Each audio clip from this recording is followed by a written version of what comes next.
Sit! Welcome to the Dynasty Nerds Fantasy Football Podcast, where we discuss Dynasty strategy, rankings, and all things NFL. So get ready to geek out on fantasy football with your host, Rich Dotson. And welcome to the Dynasty Nerds Fantasy Football Podcast. I'm Rich Dotson. He's Matt O'Hara. Hey. He's Garrett Price. How's it going? And we are also specially joined by the presence of Jared Wackerly. What? Wasn't it just last week that we said this guy's behind the scenes? I think so. I was like, this guy's just behind the scenes now. And now all of a sudden he's here. It wasn't like last week or before. Like, yeah, Jared doesn't come here anymore. Yeah, right. Now he's in I front think I of said, this. just during rookie season. During rookie season. I planted something on the wall. I've been listening. You could just download the podcast. I was going to say, you don't, like that was on the air. But it's good to have you back. I mean, that was nice. I did not hear that. He goes through all this trouble to play like a wire in here. Yeah. Could just listen to the show. That was it. It was on He there. smelled the football on horizon as we break out our division breakdowns.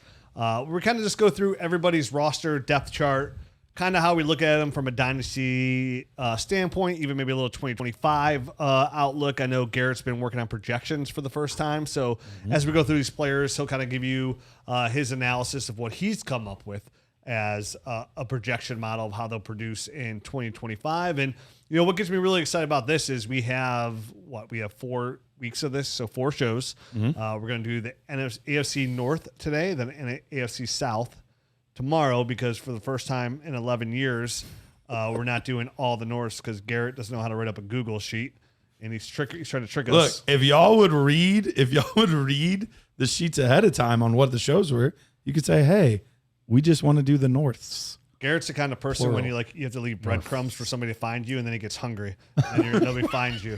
I do love bread, so like this bread too. actually I love fits pretty well. I love him so much.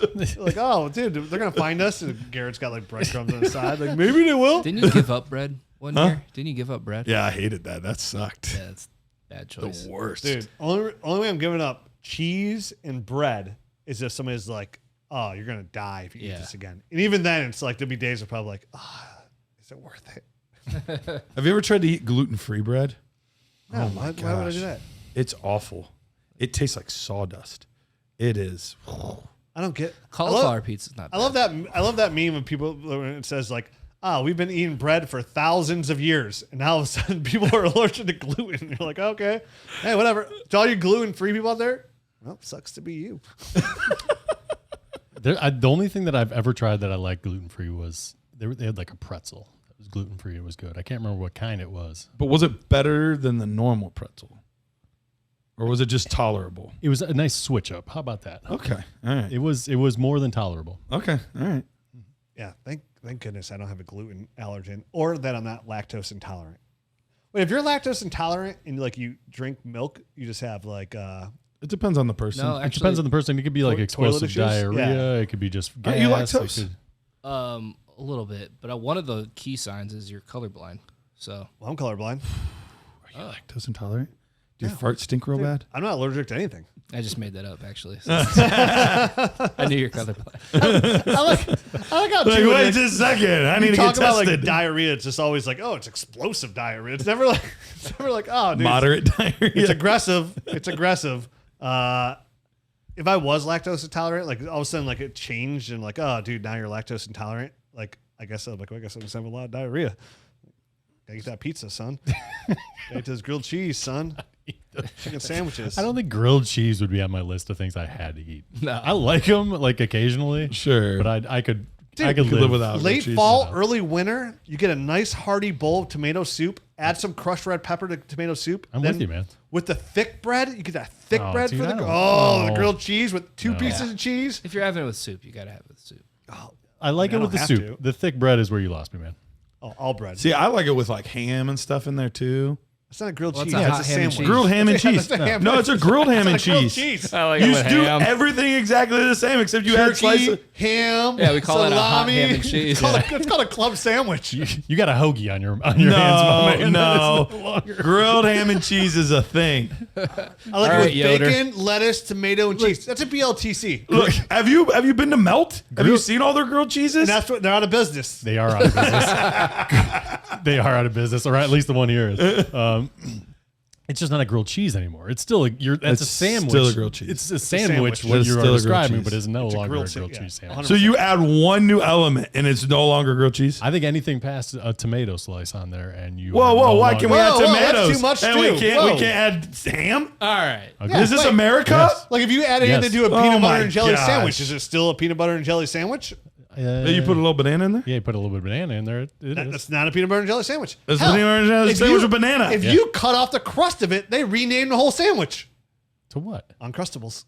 I mean, that's a brand. That's a thing. brand. A peanut butter and jelly sandwich. That we do not support here. Oh, because the we peanut do butter and not jelly. pay our bills. Anyways, Jared's here to get us back on track. We're 6 minutes in. This was all just for Jared. I wanted always- to see how long we could go without his with his head. And it's only the first show. The second show, we're always like Yeah. right into it. Because we we're got a small little time. tired, more tired by then. We haven't seen each other for a week. Right. You know, At least. physically. Doesn't even go with the hour talk we had beforehand about Jared. But anyways, we're back. the bugs he planted in the studio. And did you hear him? Right before he hit the play button to start this thing, he slung a little zinger in on me and then hit play, so I couldn't even return. Couldn't even- I couldn't even respond. return. He's done that many times. over the years. And you know, just to let To be Jared fair, know, you've done that too, though. You've done the exact same thing. Yes, It he is has. kind of. You'll say something that click. You learned it from Jared. That's right. Yep. You know, It but I'm is going kinda to say fun. this to Jared. You know, a lot of people, when they hate on our show, you know, the haters out there are like, dude, if I just got to get through the first 6 minutes of the show because it's not about like dynasty or fantasy. You're like, all right, yeah, well, we've been doing the same show for almost 12 years. And, Yeah. Just fast forward a little. but, you know, the reason we are the number one show is because a lot of people appreciate small talk. If not, fast forward. But, like, hey, Some people like get to to hear know about your host. explosive You know, diarrhea. do they like diarrhea? Do they like PB&Js? Do you put crushed red pepper in your tomato soup? Because I put crushed red pepper in everything. Is that tomato soup anymore? I don't know. Can't add things. Fair, to it. fair. I will listen to that argument. I will listen to that argument as a fair thing. So, anyways, tomato soup and grilled cheese are like the MVP fall. They are really good eatery together. for me. But speaking of MVPs, the Baltimore Ravens got a 2-time MVP Yeah, they do. candidate on their hands, and that is Lamar Jackson, who leads the Baltimore Ravens as the number one dynasty asset on that team, followed by quarterback Josh Johnson. At running back, we got Derrick Henry, Rasheen Ali, Keen Mitchell, and Justice Hill. At wide receiver, we have Zay Flowers, DeAndre Hopkins, Rashad Bateman, Tylan Wallace, Devontae Walker.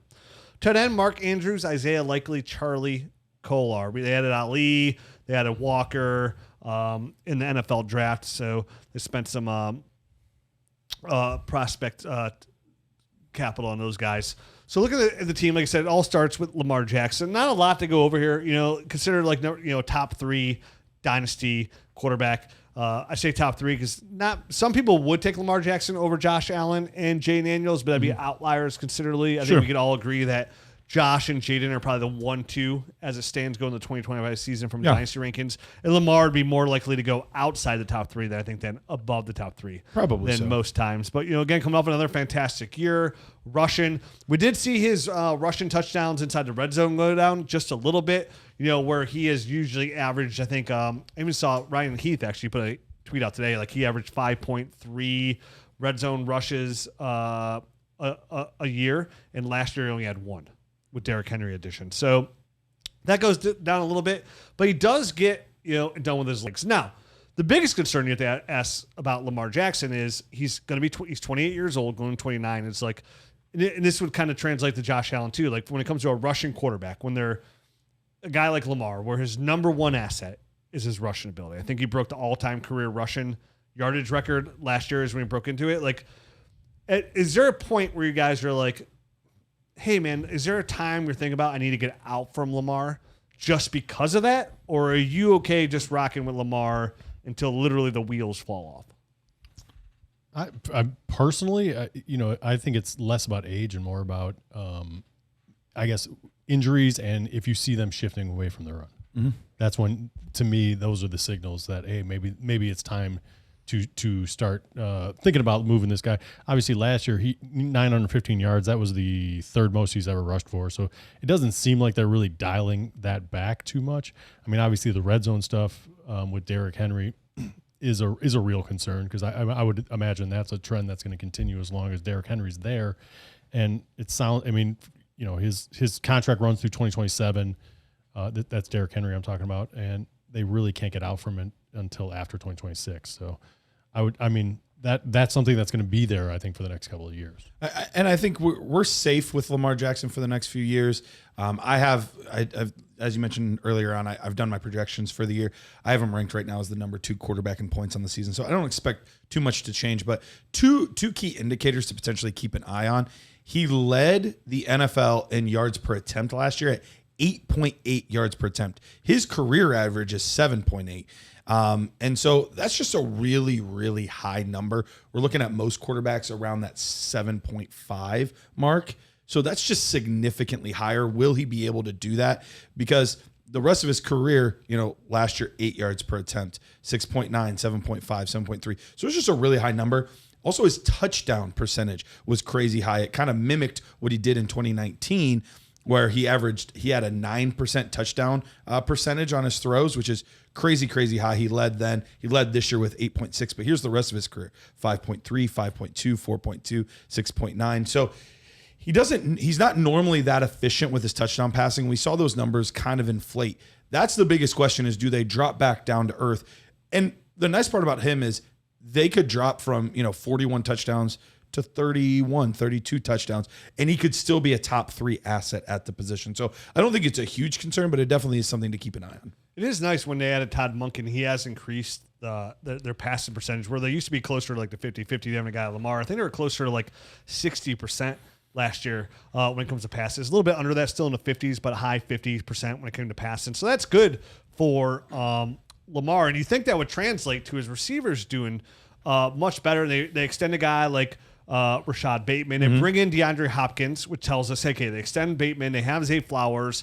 They signed DeAndre Hopkins.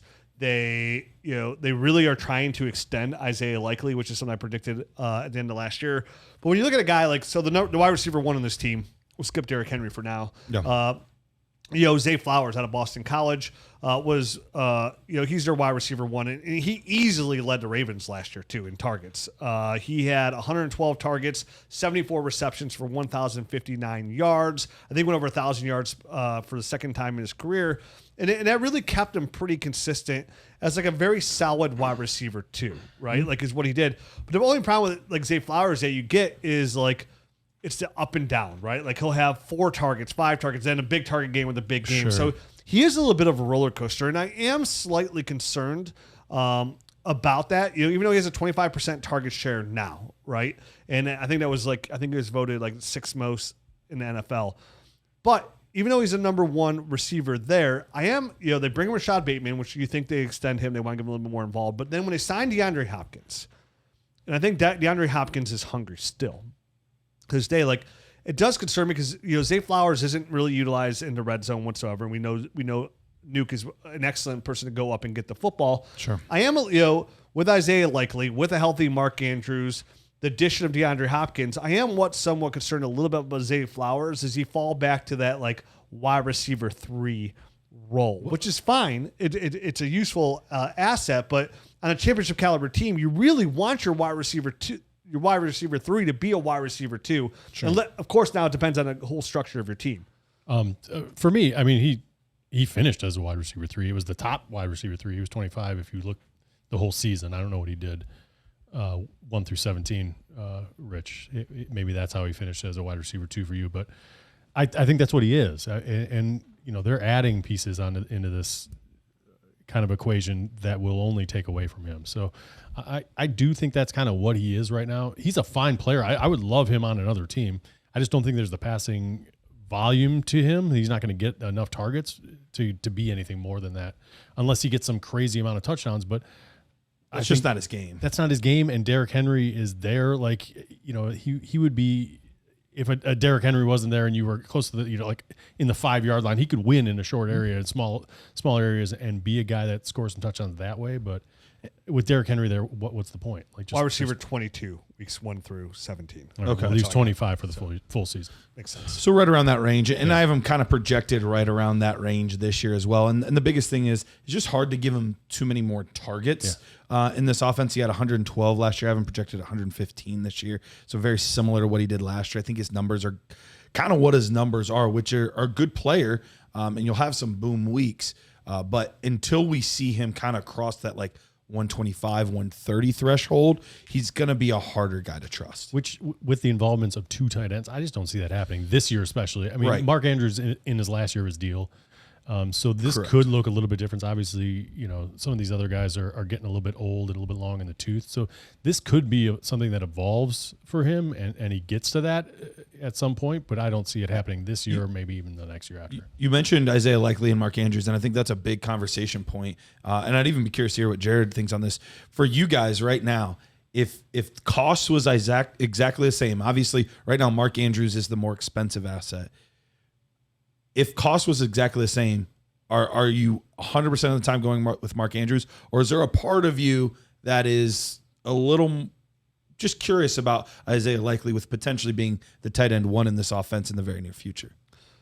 I would actually lean towards Isaiah Likely. Okay. On the upside. Mark Andrews is 29, which is not end of the world, and I would give it over a 90% chance he's not back with Baltimore next year, and that they extend Isaiah Likely. And even last year, like we saw him, he had a 17% target share, which is fine, but we also saw Isaiah Likely take a big rise there as well, definitely early on. So the fact that he no longer commands that all the targets through Baltimore, which has led him to be a very successful tight end, right? We say, like, if you're going to be in that top tier 1 range, you have to be the first or second option in that offense. And Mark Andrews has lived there almost his entire career. Guy, yeah. That's really shifted. They bring in Zay Flowers, and it was an Isaiah Likely addition that really kind of shifted that over.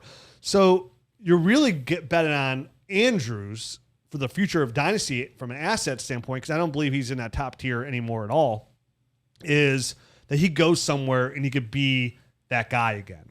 So if I had to gamble on one, I'm gonna gamble on where Lamar feels very comfortable and is targeting tight end in the middle with a guy like Isaiah Likely, who's most likely gonna be there. When DeAndre Hopkins on a 1-year deal, right? He's gonna be out there. He's 33 years old. This is probably the last year of him in NFL. Mm-hmm. We all know Rashad Bateman's just okay. So there's a good chance Isaiah Likely could be the number 2 target, if not the number 1 in that Ravens offense. So I would lean Likely just on, like we talk about all the time, right? If you're not elite tight end and you're in the middle, just go ahead and chase the upside. Yep. And I think Likely is more likely on the Likely-o-meter, Isaiah Likely-o-meter, to be that guy. I kind of feel similarly. I feel like Isaiah Likely is the buy right now before the season starts and we start to see them either be true 50-50 guys or even Isaiah Likely take the lead. But I could see in season Mark Andrews becoming a buy simply because his value is going to drop so much. And I would not be surprised to see him have a Zach Ertz type of career afterward where he's really solid for year in, year out, but he's not like the sexy, exciting option. Agreed. Can't say that better than you guys just presented it. I lean towards you a little bit, but I think either way, you just didn't get that far down the path, Rich. So I lean a little bit more towards what Garrett was saying. Yeah. Likely is going about 2 rounds later than Andrews in startup drafts. So maybe take that value and utilize that. I agree. I think there's a chance that the Ravens extend him before the season starts. And if that happens, that will totally change ADP-wise. So anytime somebody signs a new contract, definitely if it's a Ravens tight end, that's going to give a bump in ADP and trade value. So if you want to kind of get ahead of that curve, there's a way to get Likely off of somebody's roster. That's the move. That leaves us with the running backs. Derrick Henry, he just signed an extension, like Matt said. I mean, he's the guy. He's at this age, he's outproducing those first couple of years when I said he was terrible, which everybody wants to laugh, oh, remember when Rich said he was terrible? I want to remember, early on in Tennessee, Derrick Henry was not a good fantasy football running back for his first 2.5 years in the league. And then all of a sudden, boom, he exploded. And he's been doing it ever since. And at 31, he's breaking the mold when it comes to fantasy football efficiency. like Matt said, now they're guaranteed in the Ravens, on a team that likes to run the ball a ton, and having Lamar, which you got to spy him by himself, tells me like, hey, this is still a value. Like we're going to see a 32-year-old running back, which honestly the only other guy we've seen produce at a high level there is Raheem Mostert for that one off outlier year. Sure. So, Matt, what do you like? If you have Derrick Henry, is this like obviously if you're a contender, you're holding. If you're not, this is obviously easy, perfect sell. Would you be willing to pay say Derrick Henry's on a team that's wants to reload? Are you willing to pay up first for a 31-year-old running back? I mean, it has to be the perfect scenario. I don't know that I do it right now. But if he's continue to do it in season. But if it's week 8 or something like that, yeah, I'm okay with that. You pay week 8 if you need it. Going into the playoffs and he's still producing. You know what I mean? Like you're ramping. You feel like up. you're running back away. Yes. And you're pretty confident your pick's like 11 or 12. Yep. So you just want to make sure he's there and like not invest early. I just want to make sure he's healthy before you invest in it. You throw down a first-round draft pick on a guy like that. He gets hurt week 4. Right. For the trades that have gone down for Derrick Henry, for a pick straight up, they have all been first-round picks, either 2026 or 2027. I just don't think you're not going to get him for less than that. Right. Agreed. You could try the whole like I'll give you 2 seconds, but like it's not going to work. That's why I asked if you'd be willing to pay it because that is and that's fair. And in my eyes, that's fair value. He's the type of guy that can win you a championship for sure. Agreed. Yep. So yeah, I mean, if you're in it, man, then yeah, it's worth it. What do you have? Almost 1,800 rushing yards last year. Is that where we're at? Yeah. I know he had double-digit touchdowns. It was a lot. Yeah. He was pushing 2,000. I know Barkley broke the 2,000, and Derrick Henry wasn't far behind. Derrick Henry had 1921 and how many touchdowns were that? Was it 16 touchdowns, and then there was 2 receiving touchdowns. Okay, so there's 18. Yep. Yeah. And nobody really behind him. I know you like Rasheen Ali, but there's nobody really behind him. There's nobody as well. that I'm. Yeah. So he's locked in. I like the reason of like. I think Keaton Mitchell's a sneaky guy to keep an eye on. Very fast. Okay. Can be not a big time fantasy contributor, just somebody that could maybe help their NFL team, and then perhaps carve out a role. Who knows? Well, let me flip the script on you then, guys. Let's say I know Matt. I like your theory of like, oh, I just want to wait to make sure he's there. Say somebody's like, say you have 2 good running backs, like say you have Saquon Barkley and you have DeAndre Swift, and then like you really don't have anybody else, but like the rest of your roster is really solid. So you have 1.5 good running backs, potentially 2 though, and you want to like somebody the Henry owner like he's like, you know what, I'm blowing up this year. Henry's on the block. Come and get him. Like, would you pay a first before the season starts for Derrick Henry? I wouldn't feel great about it. I probably would. I probably would, but I would be trying to see if I could get a little bit back. You're not getting anything back. You might. You always want a little back. Why not? Always. He's like, why not? Why not try to get a little back? Every time we do the roster rescue, he's like, yeah, I just want to get a little bit more. And I'm always like, you're not getting more. You get more. He always just wants a little. He always can get a little bit more. I learned it from Jared. Justice Hill's had some flex appeal too. Yeah, over the last couple of years. he's been the most annoying fantasy player ever because he's never done enough for you to feel good about starting him, but he does enough to like block other people or keep that from being the main guy's job or like what like he's been like the fantasy thorn flea in your fantasy side. Yep. I think for a championship team, the 2 players that you feel very comfortable with here are Derrick Henry, Lamar Jackson.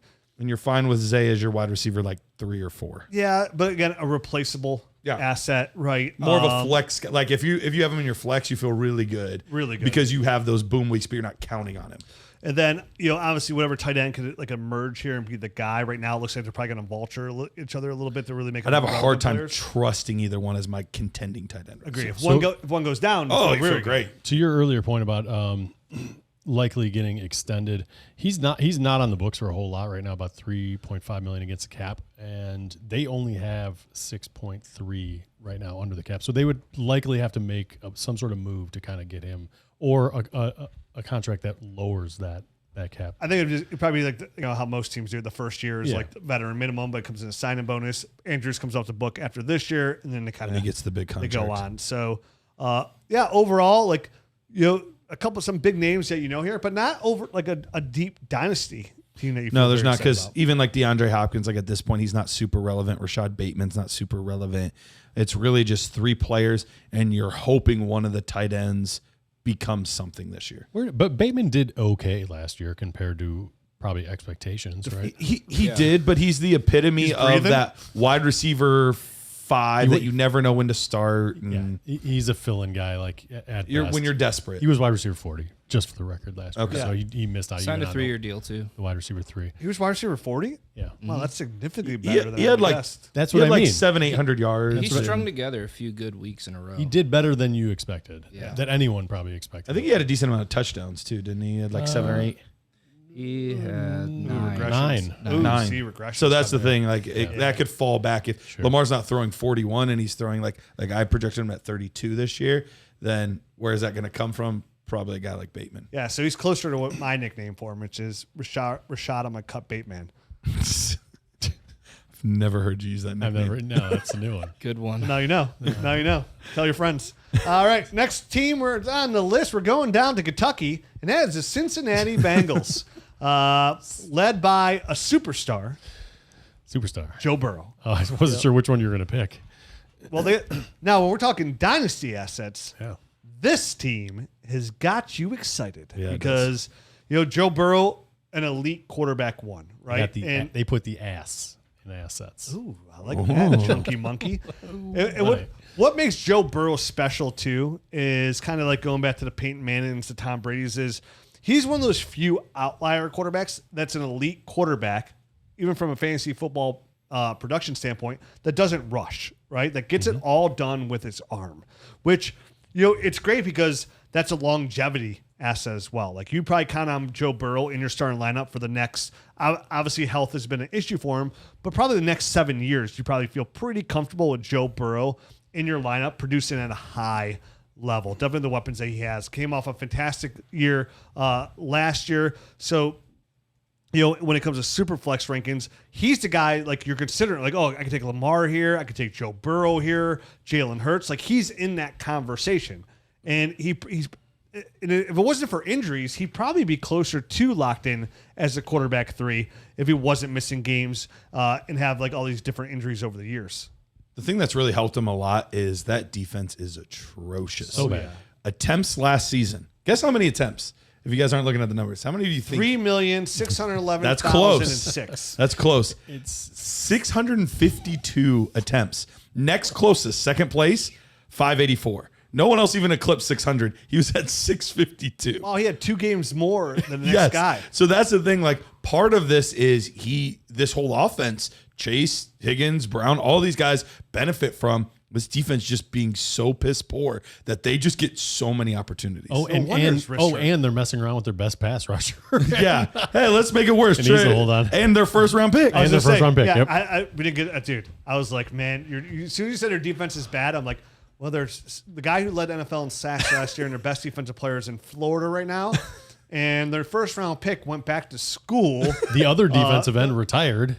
Oh yeah, he retired. Sam He's like, Hubbard. He's like, dude, I can't handle this stuff anymore. He's like, I'm out of here too. So like their defensive line, it could be the exact same, if not maybe worse. Yeah. Sheldon Rankins was on this team last year. He's gone.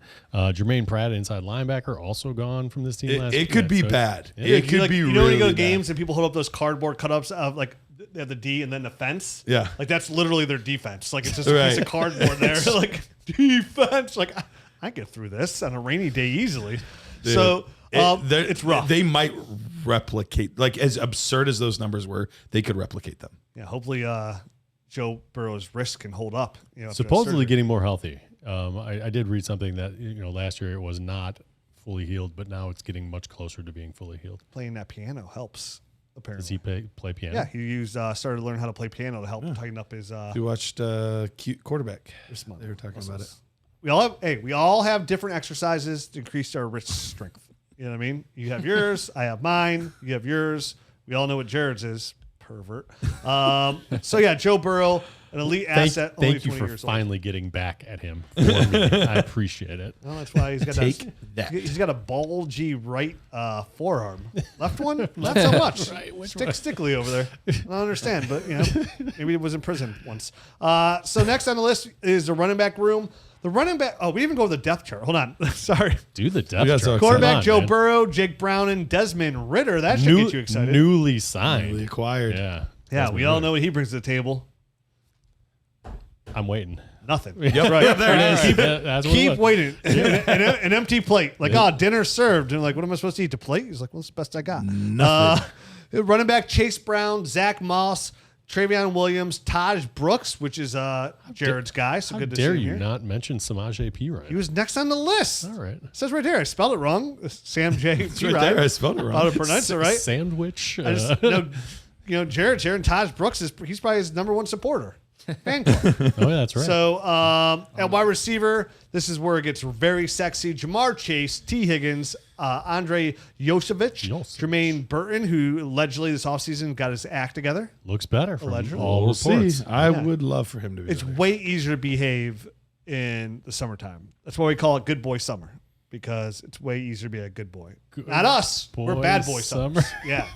Nipples just walking around freely. That's how we operate around here in summertime. And don't forget Charlie Jones. Sounds like a investment firm, but whatever. At tight end, they re-signed Mike Gesicki, bring back one of my favorite tight ends. And then they have Tanner Hudson, Drew Sample, and Eric All. And Eric All is all but healthy. Eric All suffered the ACL, had the surgery, and then re-toured the ACL, correct? Him and Jonathan Brooks are sharing margaritas. One margarita, 2 straws. Good for them. So, Jermaine, obviously you have Jermaine Burton there. I wish I had a margarita right now. Thanks for mentioning it. Man. It does What the sound heck? good. Yeah. Blood orange margarita, by the way, quite possibly my favorite alcoholic drinks of all time. They are tasty. They're unbelievable. So let's start the running back. The chili lime mango margaritas that I make frozen. You're a big chili lime those are frozen. pretty- those are pretty good. Not bad. Those not are bad. pretty good. I don't need chili in my ice cold drinks. My thing. It's my only thing. It's a little offset. I know. Some people like those like hot sauce stuff. Yeah. So Chase Brown about last him? year, he had a good amount of attempts, 229 attempts last year. Did not break 1,000 yards despite having all of those attempts. Yeah. Because he was only at 4.3 yards per carry. However, you almost don't care because of how effective he is in the receiving game. So many passes. He there's so many opportunities in this offense to catch passes. So that's the thing with Chase Brown. He is limited between the tackles a little bit, but he's going to have so many opportunities to catch passes and turn those into big gains and touchdowns that it's similar to Devon Achane, where you don't really care if he's super efficient on the ground. If he is, that's a huge bonus.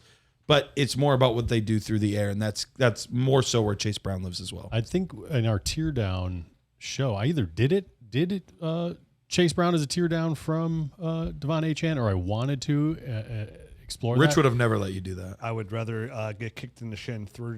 But just 3 very times in a row. very similar production, very similar. I mean, they're not the same players, Sure. But just very similar Not production. You even can the expect. same continent. It's a tear down. Different nationalities. It's Yeah. it's a tear down. That's going from the good old USA to like Antarctica. Okay, not that cold. It's a tear down.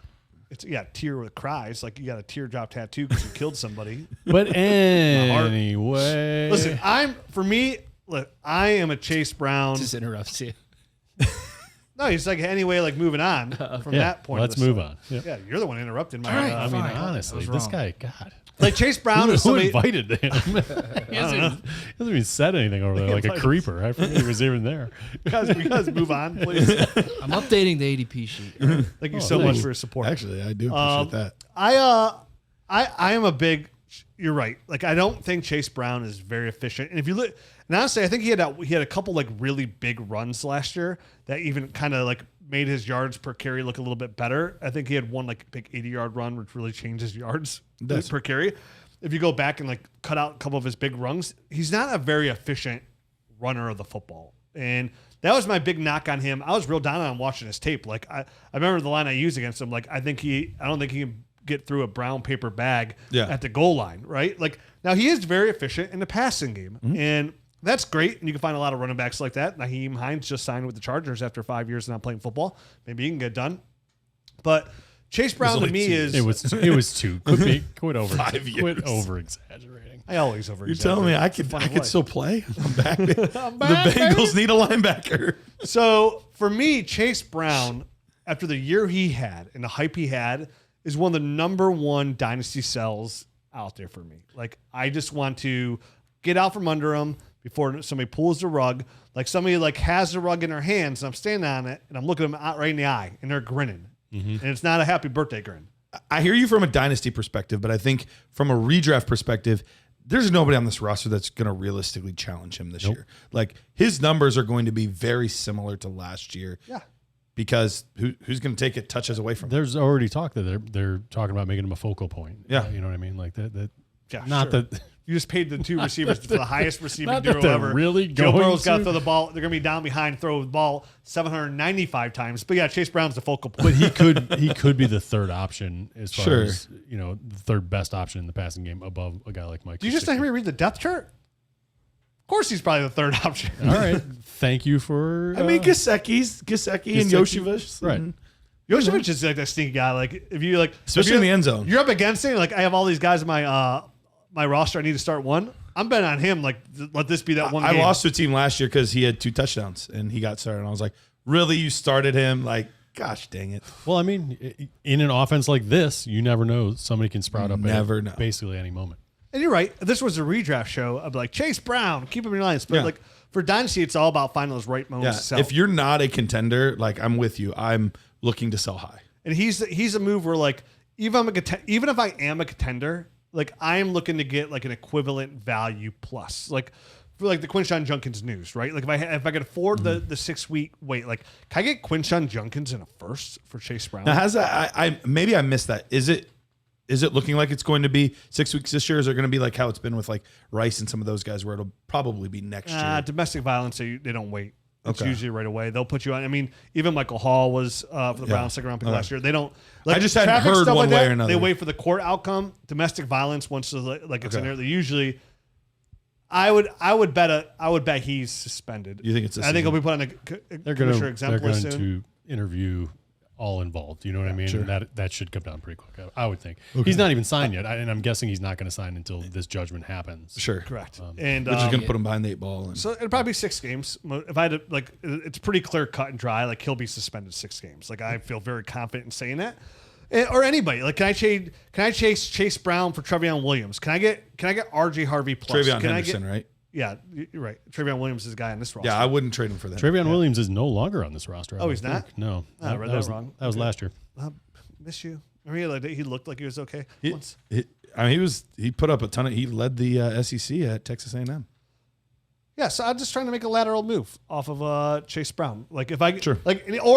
or instead of tier down, can I tier up? Can I get You tier up to Devon Achane. He's trying to tier down to Achane. Can I tier up to Achane? Like, hey, I'll give you Chase Brown and hey, does a couple seconds get it done? You know, like Might have to give it first. I would actually feel very comfortable Doing Chase Giving Brown Chase- first to get Achane. give Chase Brown in my first as a contender for Devon Achane. I would feel very comfortable doing I think I'm okay with that too. I think, and well, especially I was telling you earlier how I feel about him this year. So. Yeah.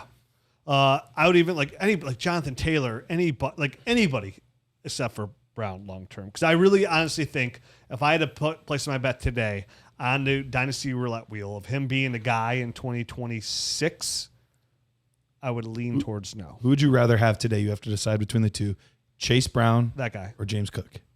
Oh. Ooh, I got close. That guy. Oh, Ooh. James Cook did finish higher than him. I would take He did. I would take James Cook. but it's sounding like he's going to be what they call a hold in instead of a hold out. Like he's there at the facility, but he's like not practicing and all that kind of stuff. That always makes me a little heebie-jeebie. I was still lean James Cook, but it's like close. Like that's a good on the whim comp. If I had to pick one, who would you take? Cook. Cook, Jared. Wackerly. You're on the clock. Cook easily. Wow, look at this. Clean sweep. No, it is not. I would go Chase Brown over James Cook today. Well, obviously, you got to have one dummy in the group. That's why they're called percentages. And we are 75%. 4 out of 5 dentists agree. What happened to the 5th dentist? His name's Dennis. That's the only problem. He didn't enunciate well. He's in the wrong spot. Like, He has a lisp. Like, are you a dentist? I'm a dentist. Okay, cool. Receivers, Jamar Chase, wide receiver 1 right now. nothing to talk about. Hey, I have a lisp. I can talk about people with lisp. Chase Brown and James Cook are back to back in ADP. That makes sense. Makes a lot of sense. Shout Who's ahead? Shout out to Dennis Bennett. That's right. Yeah, shout out to Dennis Bennett. It was late. Sorry. Who's first in ADP? Brown or Cook? What do you think? Who's higher? Come on. Well, we all voted. 75% of us think it's Cook. See, Two spots. For us, it's average draft position. He's average dumb person over there. Taking advantage of the ADP. Ooh, flip the script on me. Whoa. I have Chase Brown ranked the highest out of all of us, though. Ooh, look at that. Wow. Matt's got it real low Matt's taking the value. compared to us. Shocker. Sounds like I'm too high. Yep. Jamar Chase, no need to talk about him. Had probably the best. I will say this: Jamar Chase's year last year, probably the best year he'll ever have. It would be tough to top. It would be tough. Unbelievable. But with what they have this year, you're telling me there's a chance. T. Higgins is a big sell for me too. Never been a wide receiver one. We always talk about his like 19 points per game, which was elite. The guy just can't stay healthy. Soft tissue issues. Matt, you and I talked about this where like it's funny where like it's just I think it's the right side. It just I think it was. Yep. It keeps adding on. Like one, it's consistently the hamstring. I've said this on a couple shows now. Kind of Nico Collins has fallen in this category too this year as well, where it's like the same leg. Both those guys were one-sided on all their injuries. When a player every single year has a hamstring issue, every single year, that tends not to get better over time. It's a long term. Even if we hear a person has a hamstring injury week one, or we're like, oh man, it's probably gonna linger all year for the most part.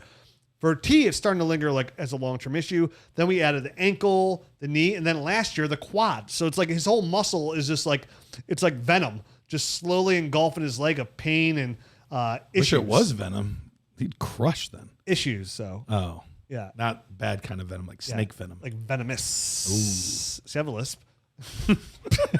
There it was. If I just go, that's a list. I'm a slippery, slithering snake. So for me, T. Higgins is a perfect player for me. Like right now, big extension, yards, points per game last year is. I would rather just tee off of him and get something a little bit more. Like again, what can I give? Like, can I give a first plus possibly and get Jackson Smith and Jigba for T. Higgins? Some along those lines. A first plus for Garrett Wilson. Some along those lines. Like I would rather pay extra. Pricey. And get a little bit more for someone who I believe can be a wide receiver one. Because like wide receiver, the injuries do concern me though. I hear you on that. And he'll never be the number one option on his team ever. You don't need to with 650 attempts. Word up, sister. You don't need to. He was at Anquan Boldin and Larry Fitzgerald with the team. He was at 18.5 points per game last year. Yeah, not 17. It was 18.5. I thought it was 19. Well, like maybe, depends if it's week 17 or week 18. Maybe rounded or something. But either way, I am, because of T. Higgins though, I am a little bit interested in Mike Gesicki. This is video still, Rich. Yeah, but I'm trying to get his attention. Can you find out the ADP of the T. Higgins? I just want to see the receivers right around him, and we'll do a little. He thinks he's so sneaky. I wasn't being sneaky. I didn't want to talk over you. He's signaling me like he's like directing a plane. The one time I don't want to talk over someone. The one time I get criticized. I'm already giving him gang signs. But I am interested in Mike Gesicki because we've kind of seen a history where when T. Higgins is out, Mike Gesicki or Yoshevas kind of enters that role. And for how cheap ADP-wise Mike Gesicki is, he could be one of those guys that could low-key end up being, like if something happens to your tight end or somebody that just doesn't pan out or is a little more risk-adverse, he's kind of a nice one that, sure, the bottom could fall out and he might not do anything, but with that many attempts and a guy ahead of him that he can more or less fill his role, he could end up being a really, really good value for the cost. Okay. So ADP-wise right now, currently, T. Higgins is sitting at player 47 overall. So he's the 47th player. This is Superflex tight end premium ADP. We do have live ADP on our website, on our app. Make sure you check that out. 45th player. Dynasty GM. 45th? What did you just send me? Yep, 45th player. I have him here at... Wide receiver 18. You just sent me this updated ADP. You might be on the wrong tab. Wrong tab, fool. Ooh. Wrong tab, fool. Wrong. It is the wrong tab, fool. Sorry. He is currently player 45.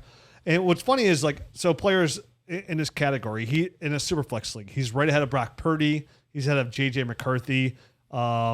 He's right behind Rashee Rice and Ted McMillan, which I totally understand that. Right ahead of receiver-wise, like Odunze.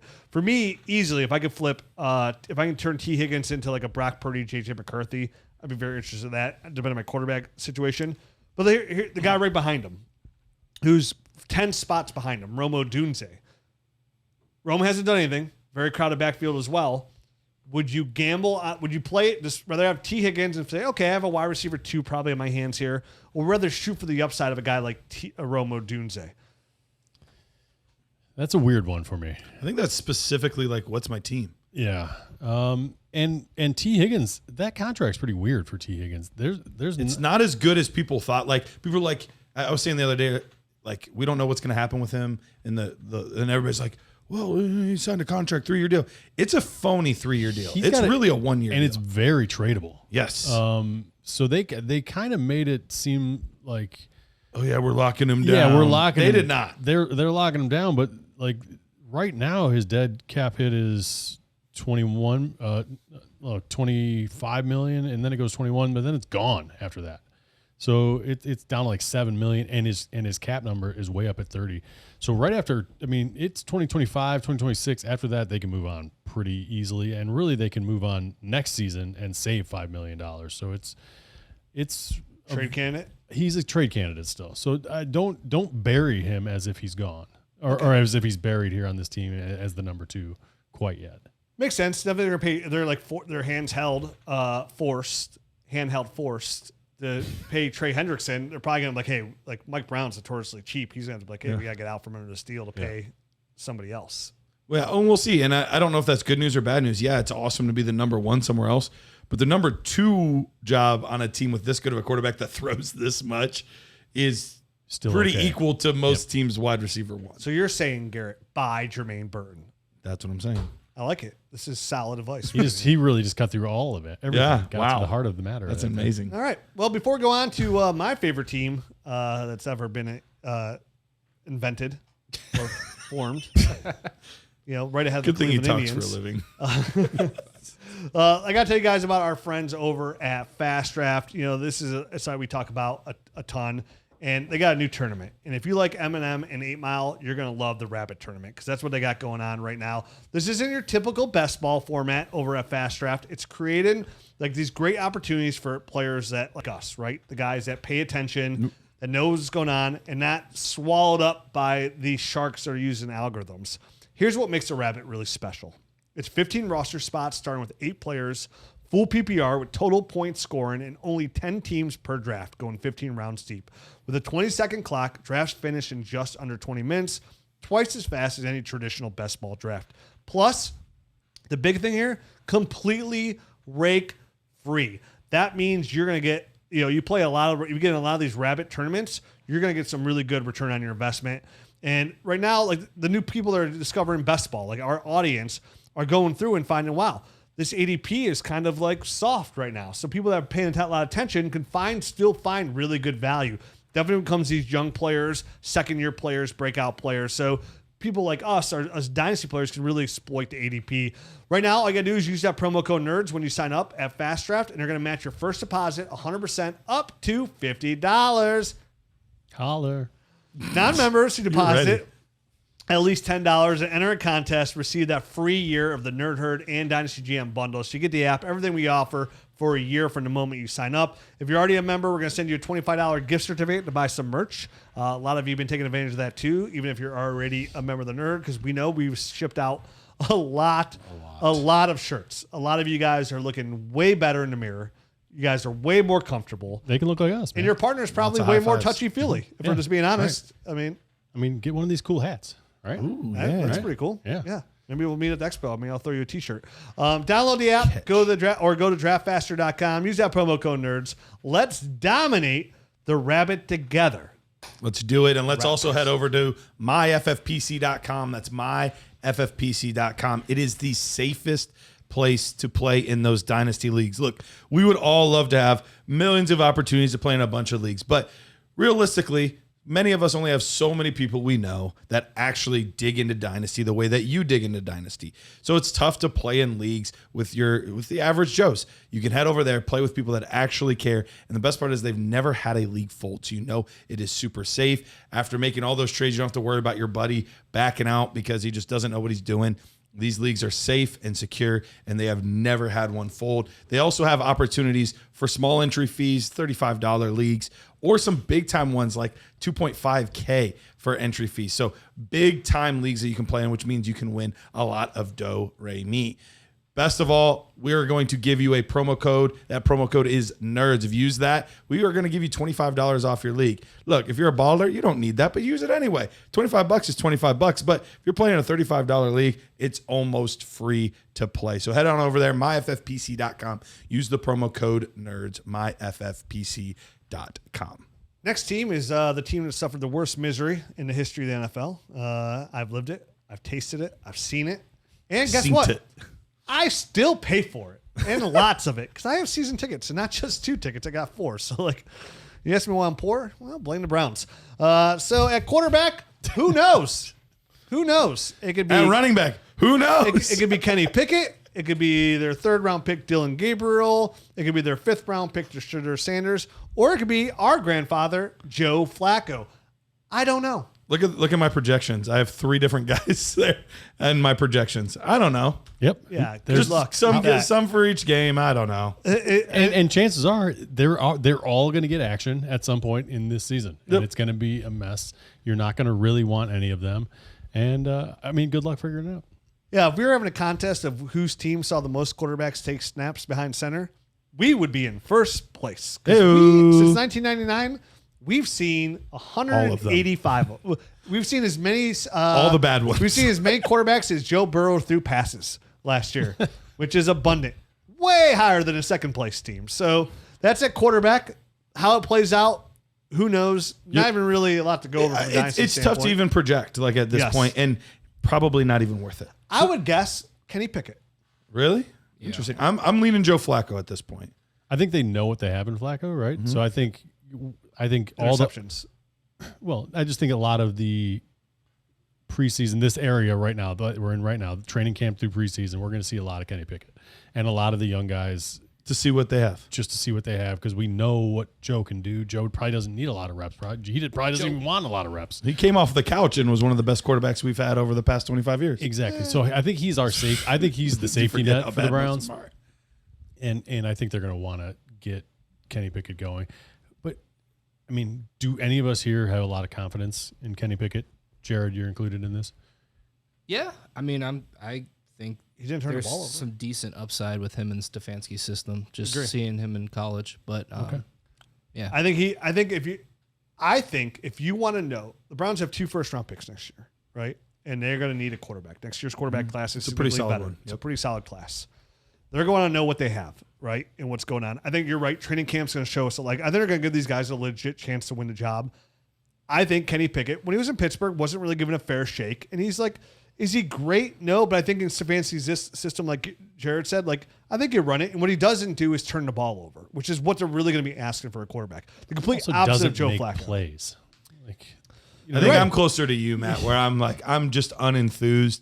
Unless Shador really shines. Did I sound enthused? You sound a lot more enthused than we do. Well, I mean, Kenny Pickett, do you feel good about Jerry Jeudy on your team with Kenny Pickett as the quarterback? Do you feel good about David? I want it to be Flacco with Kenny Pickett. I want it to be Flacco unless Shador really shines. Okay, from a fantasy standpoint, yeah. That's what we're talking, fantasy football. Okay, well, honestly, sorry, my heart is going to interrupt here. I don't want Joe. What a waste of again, you have 2 rookies you took, a 3rd and a 5th round pick, and you trade up in the 5th to get Deshaun Sanders. You got 2 first-round picks next year. You have to know what you're going into in 2026 at quarterback. Why take 2 quarterbacks and then sign Kenny Pickett to put Joe Flacco out there when you know you're not going to go anywhere? All he does is Browns went on a win streak, and the people at Cleveland love Joe Flacco. He turns the ball over all the time. It's like me running with the football with I just ate a whole thing of buttered popcorn. But you're thinking from the perspective of like a fan and like what we would do in Dynasty. But like for an NFL team, they're going to want the veteran leader to have the first shot to say, we're not giving up on the season before the season even starts. They wanted to sign trade for Kenny Pickett before they signed Joe Flacco. Does the order matter? Yes, it always matters. That's why taking Dylan Gabriel in the 3rd over Deshaun Sanders in the 5th matters. Look, all I'm saying is they're going to give whoever they truly believe is the best quarterback and the one that gives them the best chance to win. Agree. Right now, I think that will be Joe Flacco. Disagree. But you see Joe Flacco? We've actually seen him prove it. We've not seen Kenny. How many years ago was it since Kenny Pickett proved it? Social Security, now Social Security. Infinite years, because he's never done it. Infinite years. That's how long Joe Flacco's been playing in the NFL. Correct. From a fantasy lens, though, I mean, Kenny Pickett's QB 46 off the board in startup ADP. So, like, he's clearly just 4th round pick, trade, 3rd round. I mean, I think he's worth the gamble. If he's worth a starter, yeah. I just don't know how you could just put Joe, like, again, and I know Cleveland fans are like, oh, they went on that win streak. That win streak, I want to remind you, is with probably a top 5 defense going back to the year 2000. Sure. By the way, top 5.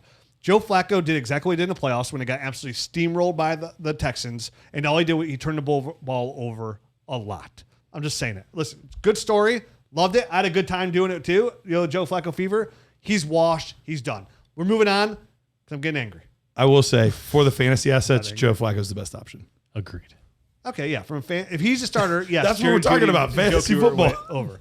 At running back, Quinshon Judkins, he won't be there. So we're looking at Dylan Sampson, Pierre Strong, Jerome Ford, Troy Harrison, but he's a fullback.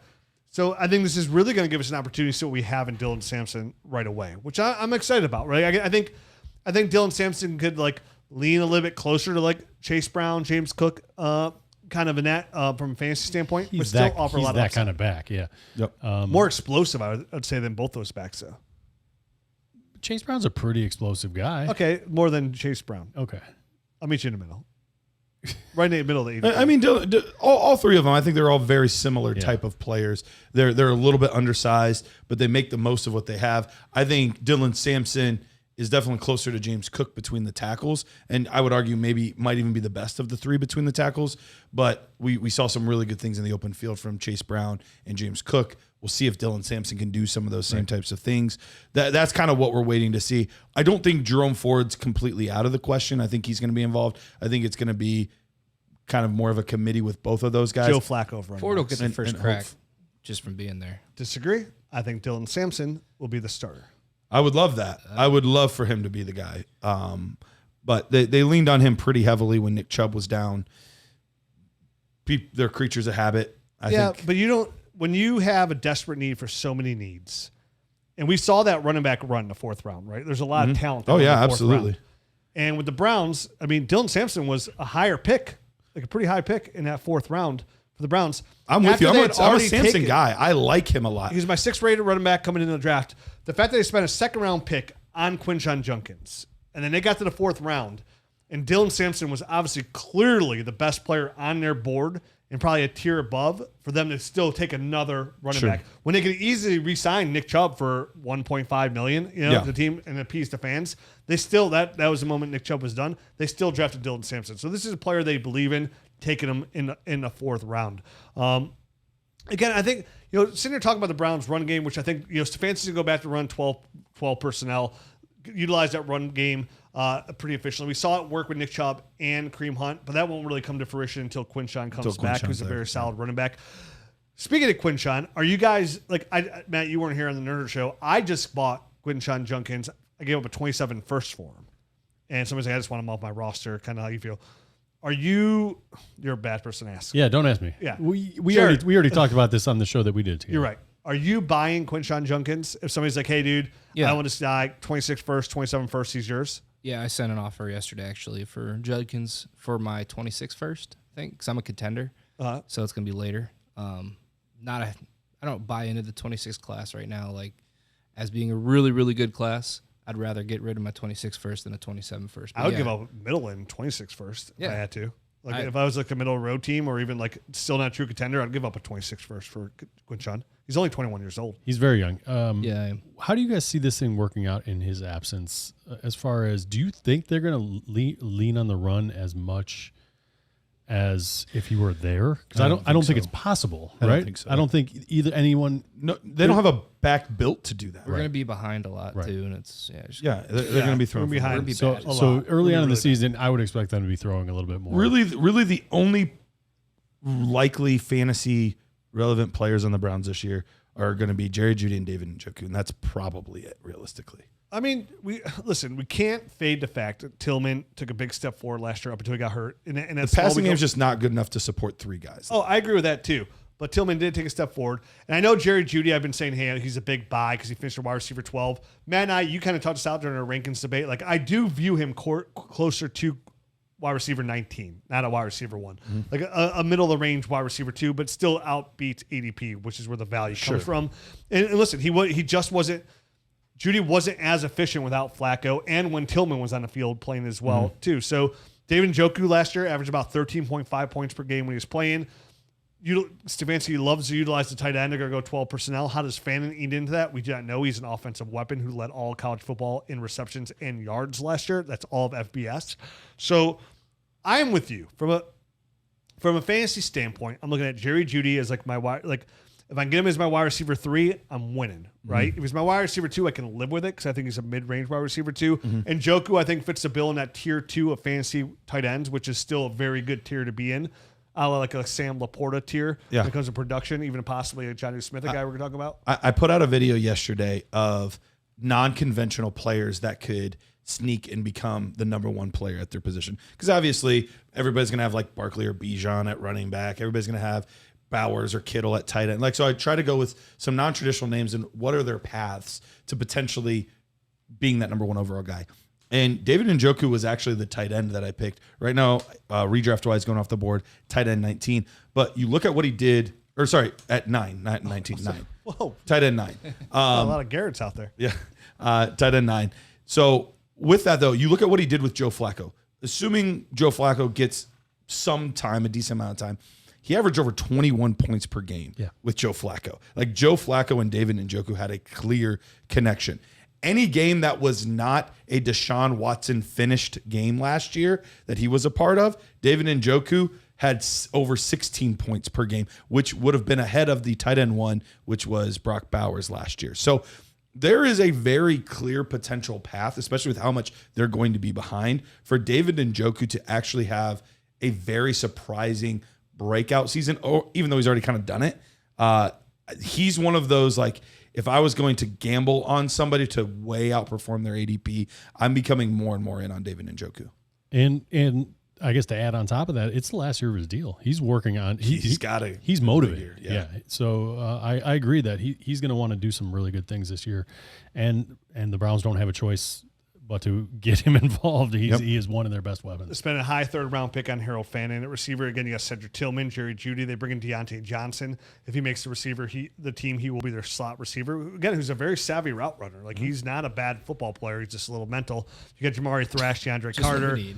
Not totally lovable there. So I'm with you. It's an interesting team. From a dynasty standpoint, you are interested in Fannin. You are interested in Njoku. You do want Quinshon Judkins. You do want Dylan Sampson. You want Jerry Jeudy. Tillman's a nice upside person to have on the back of your roster to see if he can kind of hit and pick up before he got that concussion where he was a wide receiver 1, top 3 fantasy receiver from that like 6 to week 8 window right there. Like, it was a short window, but he was producing at a high level. Sure. So interesting overall. The Browns are going to suck. It'll be a misery. But hey, like, story of my life. Hey guys, we are super excited to announce that we have a show that we've been doing for a few months now called Roster Rescue. It's every Monday at noon, and sometimes we even do extra shows if we have a lot of roster rescues to do. But basically what it is, it's an opportunity for us to take a look at your guys' teams, your specific team, and say, hey, I think you should go into rebuild. Hey, I think you are a contending team. Hey, trade for this guy. Hey, maybe look to make this move. We get eyes and hands on your specific team. So if you want to do that, go ahead and head to the website, go under the store tab, and go down to Roster Rescue. Go there, use promo code RESCUE10, and you'll get 10% off. So head there today. It's a great opportunity for us to come rescue your rosters. Last team, we've been talking for a while. Jared's reminded us this at some point. The Pittsburgh Steelers. Yep. Complete opposite in my my thought process from dynasty assets that you're super excited about. It's pretty thin. At quarterback, you got Aaron Rodgers, who signed that 1-year deal for $10.5. You got Will Howard at quarterback. You got Mason Rudolph at quarterback. Running back, exciting, Kaleb Johnson, because we know Arthur Smith loves to utilize a run game. Jalen Warren, Kenneth Gainwell, Trey Sermon. At wide receiver, DK Metcalf. And then obviously outside of DK Metcalf, you're really looking at Calvin Austin, Roman Wilson are going to be fighting for the number 2 job. You got old man Robert Woods, maybe he'll make the team. Ben Skowronek, Scotty Miller.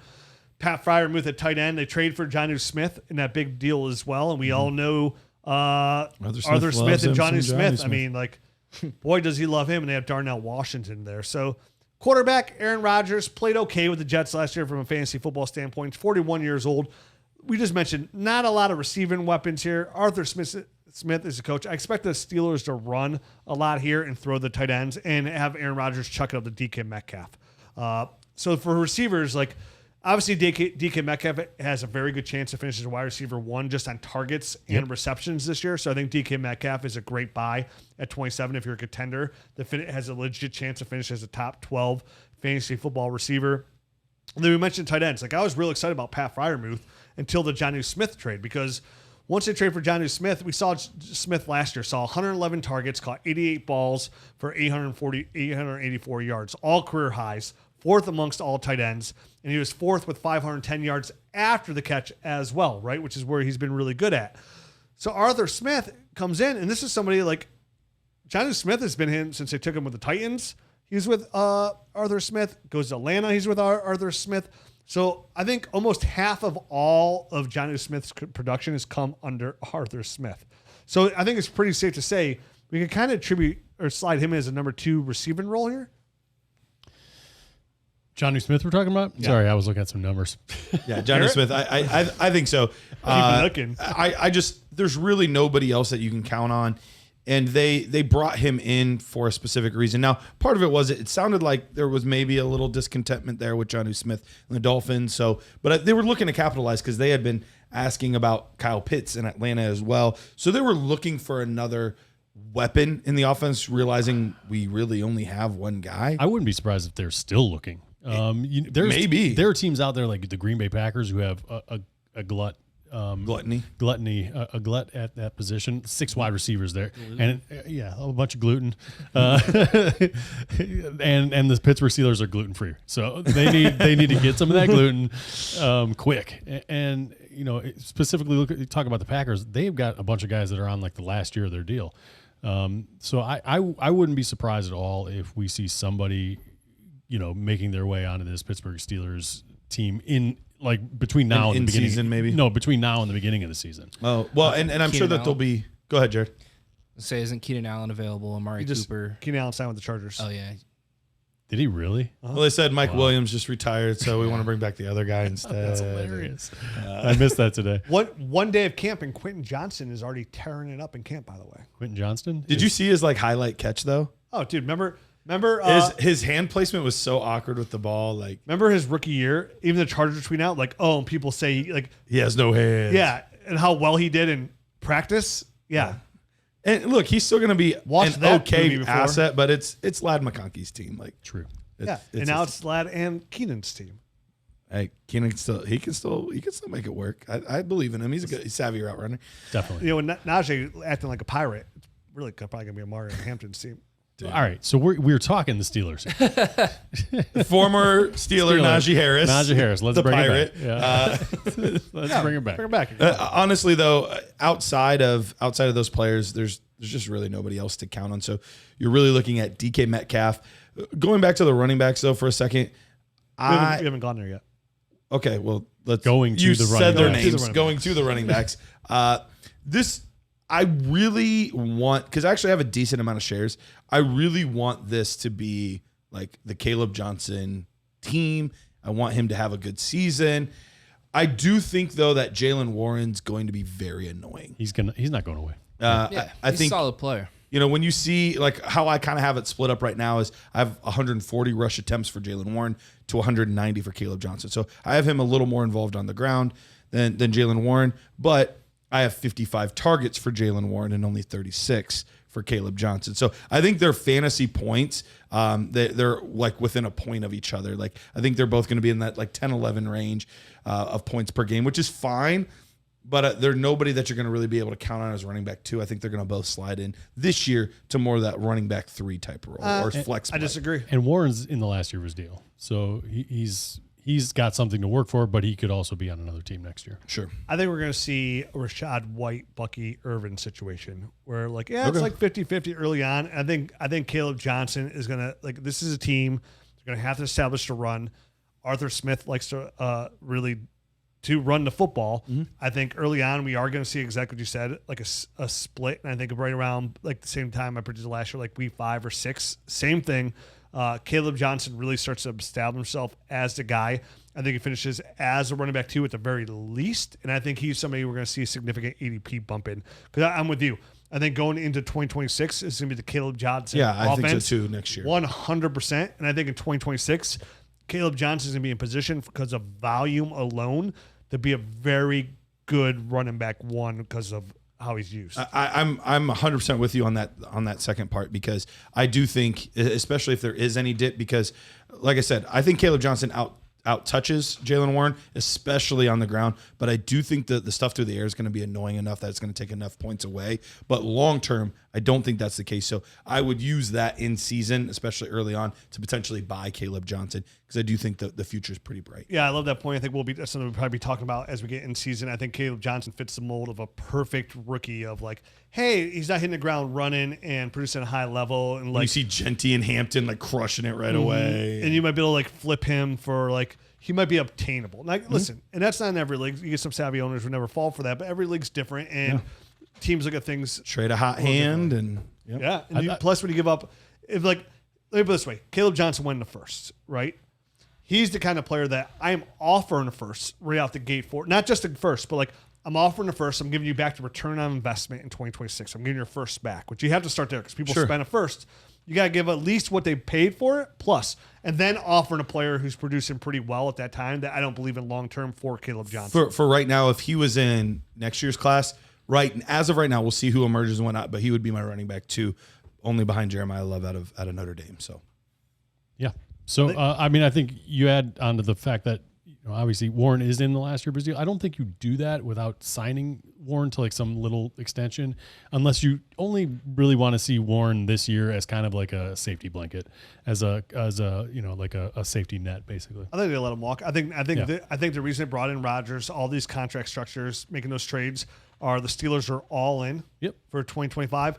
And it wouldn't even be we'll see how it goes. I honestly wouldn't even possibly see a crazy scenario where it's a complete reset in Pittsburgh. Mike Tomlin has nothing to do with it, and that like a team trades a first. We see like a Sean Payton, a team ends up trading a first for like Mike Tomlin. Mike Tomlin goes somewhere else to coach just because like he doesn't want to be. He's never had a losing record, right? He doesn't want to be there for this complete rebuild. Now depends because they'll probably finish good enough where they don't have a high pick for a quarterback, unless they can make that move for a quarterback. It's going to be interesting. So weird team to watch because it's a team that always does well and just old right now. So. Did you guys see their alternate uniforms by any hideous? Chance? Wow. Yeah. Their alternates have always been bad. Yeah, they did their old alternates where you're like the hamburger or like a prisoner, and then flip the lines going up to make that better.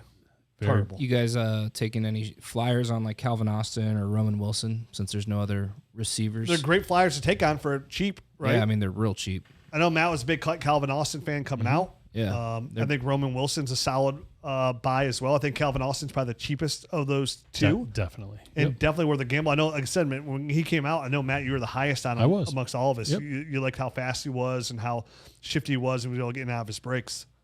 For sure. Yeah, as of right now, I don't have any of them really projected very high. I think a lot of the targets are going to be DK Metcalf and then split between Jonnu and Pat Freiermuth.